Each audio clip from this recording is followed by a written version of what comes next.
Hi guys, this week's fandom flashback film is Aliens.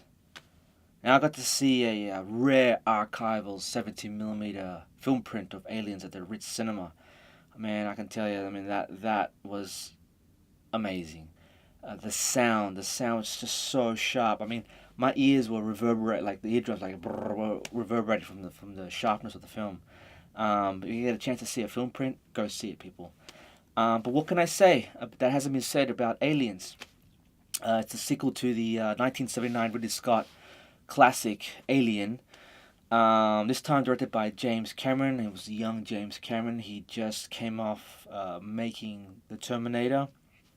He was offered the film while he was making The Terminator, but the Fox was a bit hesitant. But the success of The Terminator, got him the gig pretty much. He brought his then wife, Galen Hurd, as a producer onto the film. So the story, pretty much, for the sequel, has Sigourney Weaver returning as Ellen Ripley. She was a bit hesitant signing on for a sequel, but after meeting with Cameron, she with a bigger paycheck, of course, she agreed to do it. Ellen Ripley being discovered 57 years later, floating in space by the company, and is basically, in a way, coerced to return to the now named LV-426, where she discovers that the company, after 57 years later, has colonized the planet with terraformers and colonists, and they, in the director's cut, I believe the superior director's cut, which we get to see the colonists, in their daily lives, and after Ripley pretty much tells Carter Burke, played by Paul Reiser, what happened. He's this shifty, sleazy company man, who's always thinking about the dollars. And after she tells him the story and what happened, what the ship is, he sends a transmission to the colonists. And in the director's cut, we see that they get that message that go check out these coordinates. So the company sends out a mom and papa team, survey team, to go and check out the coordinates, and then we see the family and Newt with her little brother, and they stumble across the ship from the coordinates that Carter gave them, and this is where all the shit hits the fan, and the parents go in, mother comes out, the father's got the face hugger on his face, and then cuts back to what we see in the normal theatrical cut, where Ripley, we've lost contact with LV-426. So, Ripley, he tells her pretty much, you got to go back as a consultant, but this time you're not going alone, you're going with the Marines. So, what I like about this film, basically, that Cameron wanted to do like a war film. So the first film is like a ghost story, the ghost house. Don't open those doors. But the second film is a war film. And you can see that he was influenced by the Vietnam War, where you had this superior technologically superior force, the Marines, go into this foreign hostile environment, and they're ill-equipped, they don't know what, they get their asses kicked pretty much. So he wanted to have that feeling to it, like a war film. And even like the trailers, aliens, this time it's war. And so basically, you have the Colonial Marines. This time you've got returning alumni, Michael Biehn from The Terminator, Lance Henriksen as Bishop, the synthetic or artificial person, and of course Bill Paxton. Bill Paxton. Game over, man. How can you go wrong with that? Every time you hear that in the cinema just bursts out laughing. They love that. They love hearing him. The aliens in this one, Giger didn't return for this one, but he did get a screen credit. I think he had the shits because they're going to make a sequel, and he wasn't asked back, so he wrote a letter to Cameron, and so he's got screen credit as original Alien created by H.R.Giger. So Cameron wanted a different look to them, like more of a matured look to these aliens. He designed the alien queen, because Cameron has a engineering designing background, so And also what's great about this sequel is most sequels, even during today, but in the 80s, they were always like rehashes.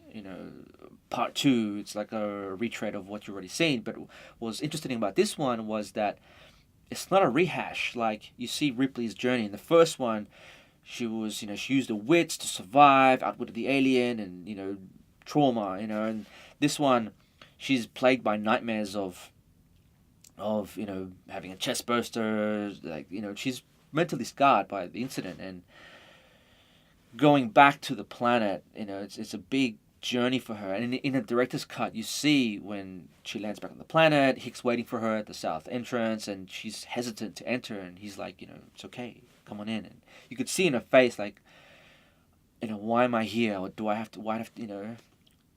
And you see through the journey of this film how she starts to toughen up and take control and say, nah, I'm sick of this, I'm going to fight back. And that's a good story arc for her. And the whole film looks different. It's a war film. You have these colonial marines with their badass guns and, the famous pulse rifles and, Vasquez's massive, Steadicam gun. So it's a fantastic ride, this film. And Cameron, there was the budget of 18 million. So it was quite a low budget. It was filmed in England. So Cameron had to incorporate his, Roger Corman's school of filmmaking was like, use what you got. So, use smoke and mirrors, heavy use of rear projection, foreground miniatures, split cameras. And what's impressive, to this day, even seeing on the big screen is the visual effects, the model work, mixed with the sound design. It's incredible, like, and the use of the rear projection with the foreground stuff, it really works. The score was done by James Horner, who got nominated for an Academy Award for this. This film was nominated for 7 Academy Awards, and also Sigourney Weaver was nominated for Best Supporting Actress.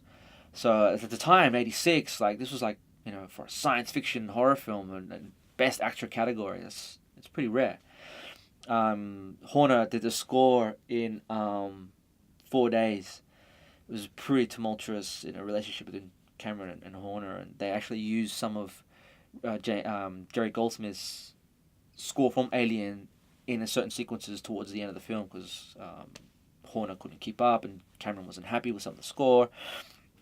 It's funny, Cameron and Horner ended up having a good relationship later on. They did the score for the Titanic. Interesting side note, there's on the soundtrack to the Aliens score, track 10 in the original soundtrack, it's labeled Resolution in Hyperspace. Now, this track, you'll not hear it in the film, only the end part, hyperspace part, you'll not hear it in the film. They used a different score.